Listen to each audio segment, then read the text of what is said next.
Hey guys, we are back. Um, I'm gonna just get into the reading without any preface or intro. Um, Trying to get back into the groove of reading longer passages. So I'm just gonna get into it. I am going to attempt to read. Wow, not even chapter two. I'm reading chapter two. I need to change this. Yeah, I need to edit this. Let's see if I can edit. Is it possible? Let's see.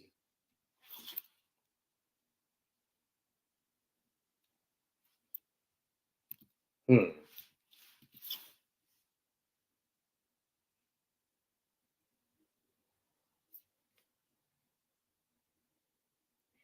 Let's see if I can change this.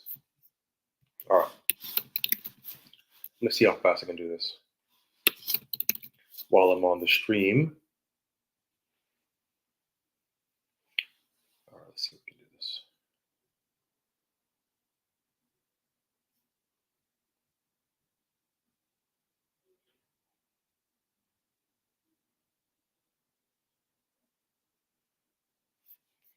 Excellent. Part three. We're fine then. We're fine, guys. I'm going to get into it. The Ultimate Coach by Amy Hardison and Alan D. Thompson. Again, it's not about Steve Hardison. It's about you. Read it as if it's about you. Following the instructions, we read the back cover, then we read the intro, then we read the actual content. All right? Back cover. Dear potential reader, as you may have noticed, there are no testimonials on the back cover of this book imploring you to read it. I vetoed that.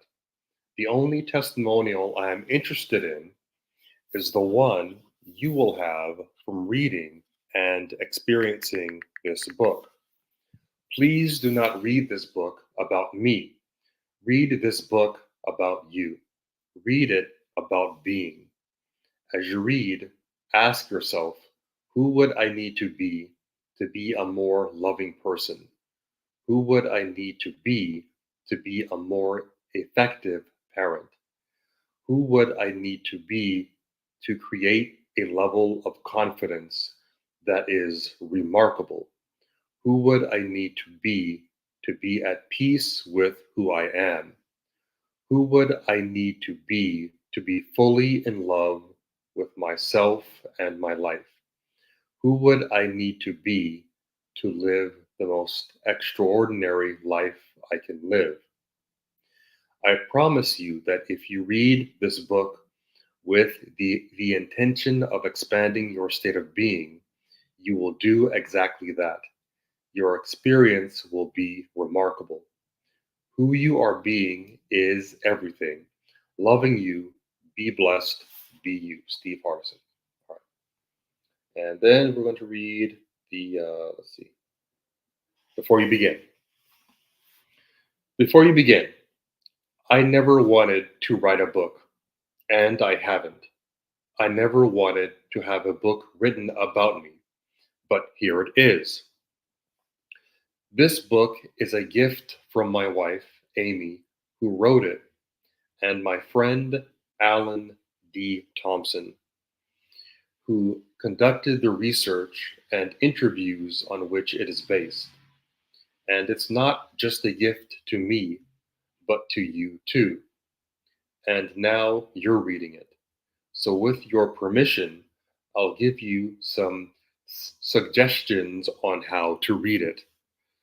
You see, this isn't an ordinary book. It's not simply a biography, it's not a self help book, it's not a literary classic. It's definitely not a book about how to coach. In fact, it's not a book about doing anything. It's a book about being, and it's a book about you. To access this book, ask yourself these questions as you read. Who am I being as a partner, parent, or friend? Who am I being as a leader? Who am I being as a member of my community? Who would I need to be to have miracles show up in my daily life? Who would I need to be to create value in the work I do? Who would I need to be to generate a life of abundance? Who would I need to be to alter my relationship with fear? Who would I need to be at peace with my past? Who would I need to be to step powerfully into my future? Who would I need to be present as a way of being? Who would I need to be to live the most extraordinary life I can live? Who would I need to be to know that my life makes a difference? Who would I need to be fully in love with myself and my life? Who would I need to be to improve my relationships with the most important people in my life? Who would I need to be to read The Ultimate Coach and have a personal breakthrough in being wonderful me? The best part about this book about you, is that it is endless. The story goes on, and it's written by your being. Loving you, be blessed, be you, Steve Hardison. All right, let's find chapter 2. Chapter 2, Roots. Two handsome airmen stood on the side of the road with their thumbs in the air. It was 1944. The war still raged. Maureen and her girlfriend were driving by Hill Air Force Base when they spotted the airmen. Should they stop? Why not? It was a split second decision that lasted a lifetime. Maureen Forbes was a Mormon girl from the small town of Clearfield, 25 miles north of Salt Lake City. She had green eyes and auburn hair. She was vivacious and intelligent, the valedictorian of the class of 1944 at Davis High. She played the organ, the violin, and the piano. She adored jewelry and had a flair for fashion.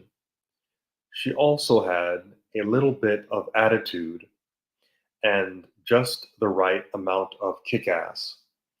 Roy Hardison was a paratrooper in the Air Force. He was handsome, slender, and tall, just over 6'4". He was raised in Kentucky by God-fearing parents who walked several miles each Sunday to the local Baptist church. As sharecroppers, they lived a hard-scrabble life, made harder by not knowing how to read or write.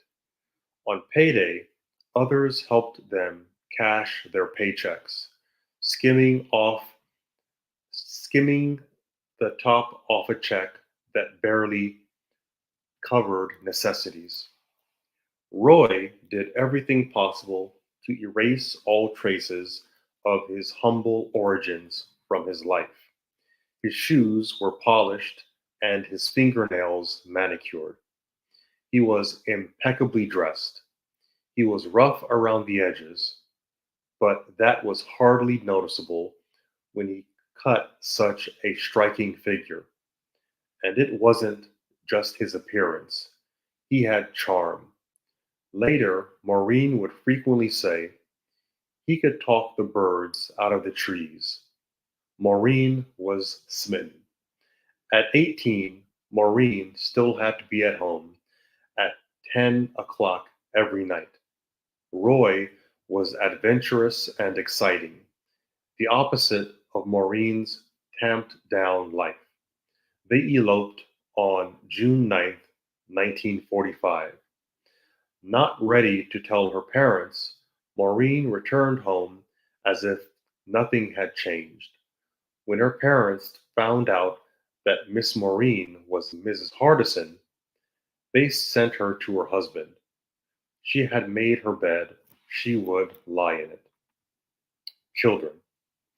It wasn't long before Maureen was expecting a 2-for-1 pregnancy.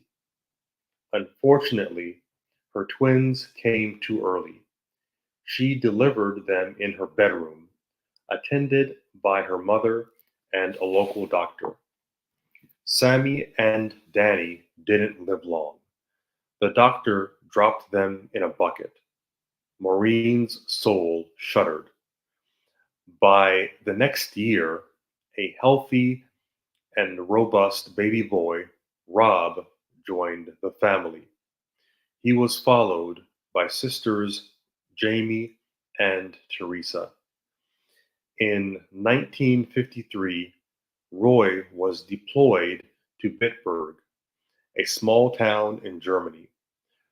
Phil was born in June 1954. 13 months later, Steve was born at the military hospital in Bitburg. He weighed 11.5 pounds and was the largest baby born in that hospital as of 1955. A year later, the family was in Mountain Home, Idaho, and the year after that, Roy was deployed to Spain. Maureen and Roy's marriage was difficult. They both had strong personalities. Roy was fond of playing poker and played often with the officers from the Air Force Base. His losses strained the family finances, and he was a bit of a libertine. In the 1950s, it was routine and reasonable for Americans living abroad to employ household help. One morning, when living in Germany, Maureen walked into the kitchen and said good morning to the maid. The maid spat in her face. Why this sudden contempt? It seems Roy had forced himself on the maid. In Spain, Roy and Maureen went out to eat with another couple, whom we will call John and Mary.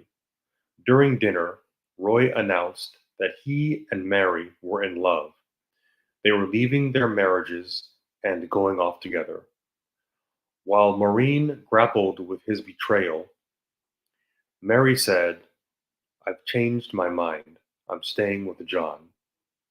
Roy turned to Maureen and said, well, I guess I'll stay with you. Maureen longed to divorce Roy, but with 5 young children and no college education, her options were limited. She stayed in the marriage.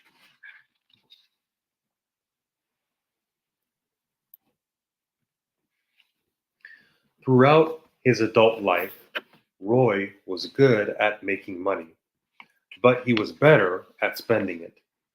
He frequently picked up the tab for steak dinners and rounds of drinks, propping up his image as a high roller with deep pockets. At home, Maureen barely had enough money to put food on the table. Roy's excessive spending and gambling debts caught up with him when they were living in Seville, Spain. He resorted to writing bad checks, 16 of them for a total of $810, worth almost $8,000 today. He faced a military investigation. To avoid the possibility of a dishonorable discharge, Roy resigned from the Air Force. The family returned to the States and moved to Indiana, where they lived in East Gary, Hammond, and Griffith. One of Steve's earliest memories occurred at this time. He was young, still waddling in diapers. He was outside on the front porch. It was snowing. He couldn't get into the house. His diaper was soiled. No one was there to help him. They should be there to help him. He felt abandoned. This was not the most traumatic abandonment Steve would experience, but it was the first. It etched into his soul. Civilian life wasn't going well. Home life became violent, loud, explosive, uncertain, and stressful, especially when Roy had been drinking. And he drank a lot. Steve remembers a family dinner abruptly ending when his dad launched a bowl of mashed potatoes across the room, potatoes flying everywhere. If Roy wasn't drinking, he could be fun. Jamie remembers him playing kick the can with him. He liked practical jokes. However, his play edged to cruel. He short-sheeted his kids' beds, crumbled up cornflakes and put them in their sheets, and put Tabasco sauce inside of Oreos. Rob, Steve's older brother, learned never to take anything his father offered him. Roy taught Rob to play baseball by throwing baseballs as hard as he could at Rob. He taught Rob to swim by throwing him into a river in Germany and walking away. Nothing Rob did was ever good enough for Roy. If Roy raised his hand quickly, Rob ducked. By the time Rob was 14, he had peptic ulcers. Roy was gentler with his girls. He doted on Teresa. Phil and Steve were too young to pay attention to. The most traumatic event of Steve's young life occurred late one night when Roy, under the influence, was beating Maureen. All four kids were in the house, lying petrified in their beds. When Maureen screamed for Rob to help her, Roy threatened, "If you get out of bed, I'll kill you." They all took him at his word. No one moved. Clearfield. Several states away, Ellen Forbes fretted. Her daughter was in trouble. She was sure of it. Ellen and John, Maureen's parents, asked their son, Myron, to go to Indiana and assess Maureen's situation. Despite a debilitating fear of flying, Myron braved the 3-hour flight. When he got to Maureen's house, the kids were home alone. Maureen was working at a bar, and Roy had been missing for several days, presumably on one of his benders. Myron reported back to Ellen. Ellen and JP scraped together the money for 6 train tickets to Ogden. Maureen and the kids fled before Roy returned. Ellen and JP were almost, and John, JP, were almost finished building a house next to their current one. When Maureen and the kids arrived, Ellen and JP moved into the new house and gave Maureen their old one instead of selling or renting it. Maureen had come full circle. She was back home, under the watchful eyes of her parents, in the small town where she had grown up. It was a relief. However, she didn't return to the religion of her youth, keeping her slightly out of step with her Mormon community. Ellen and JP were 68 and 73, respectively, when Maureen moved in next door. At an age when others might be retiring, Ellen and JP were still running their small farm. 11 acres just west of the railroad tracks. They had chickens, cows, and a small orchard with apple, apricot, and cherry trees. They grew beets, green beans, tomatoes, wheat, and hay. Their primary income source was from the milk their cows produced, but they also sold some of their produce. They didn't have the time or energy to raise a second family, but they were there for emergencies. Maureen started waitressing full time and going to school. She was proud and independent. She did everything she could to make it on her own without church or government assistance. She didn't quite pull it off. They had industrial sized peanut butter from the church's welfare center in their pantry and milk from JP's cows. Steve hated that the milk often had cow hair floating in it, but the milk and the peanut butter were enough to keep the hunger at bay. Still, Steve hoped his friends would invite him home after school so he could get a snack, and on a really good day, an invitation to dinner. Work and school pulled Maureen out of the home for most of her children's waking hours. Jamie says there were long periods of time when they never saw their mom, except when she came home to sleep. Rob and Jamie were in charge of the younger siblings, but they were going to school and working at local restaurants. Rob worked as a busboy at the Officers Club at Hill Air Force Base from 6 p.m. to midnight, and then tried to stay awake at high school the next day, often unsuccessfully. Minimal supervision had its perks. Steve explored the farms, the culverts, and the town.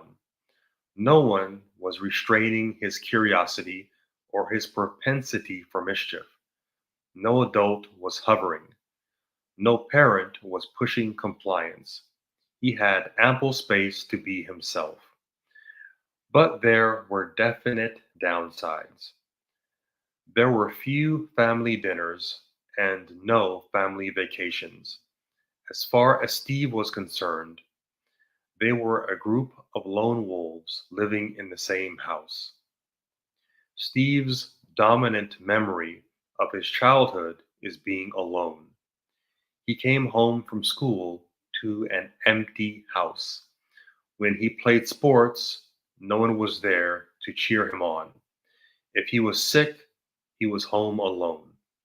Once he had an adverse reaction to the medication and suffered hallucinations. He had to sort out reality from terror by himself. Often, Steve had to figure out his homework by himself. He had questions about life, his body, and his future. Usually, there was no one around to ask. The worst time to be alone was night. Sometimes he called Grandma Ellen and asked if he could come over. She normally said yes, but Steve was terrified of the dark, a fear that lasted until he was 15. To get to Grandma Ellen's, Steve had to cross the sector of terror between his back porch and his grandma's back door. It wasn't far, but it felt like 3 miles. Steve's fears weren't groundless. Sketchy looking men frequently walked by Steve's house after working at the nearby Job Corps, a job training program for at risk young adults. One night, an intruder entered their home through Steve's window. Steve feigned sleep while the man hovered over him. The intruder's intentions, whatever they were derailed when Maureen shrieked, "Rob, get your gun. Someone's in the house." Her bluff worked. The prowler bolted out of the window. Steve was not the only one afraid in the Hardison household. From time to time, Roy called Maureen and threatened to come to Utah and take the kids. Because of this, Maureen never insisted on child support. She never received $1 from Roy to provide for his children. It was worth it to keep him away. Once Roy did show up. Steve was young, about 5. He remembers his dad putting him up on the back porch. Steve pointed to the mountains and said he would like to go there. Roy said he would take him. Steve never saw his father again. These experiences left their mark on Steve. When Maureen left Roy, Steve lost the father figure in his life, but he also lost his mother. Her heart was with her family, but her time and energy were committed to temporal survival. Deep down, Steve knew that when you are 5 years old, adults should be there to help you. He also knew that when a dad says he will take you to the mountains, he should do it. How disappointing, how infuriating. All right, guys, I'm going to go ahead and end the stream. We'll read chapter, next time I'll read chapter 3. All right, guys, take care.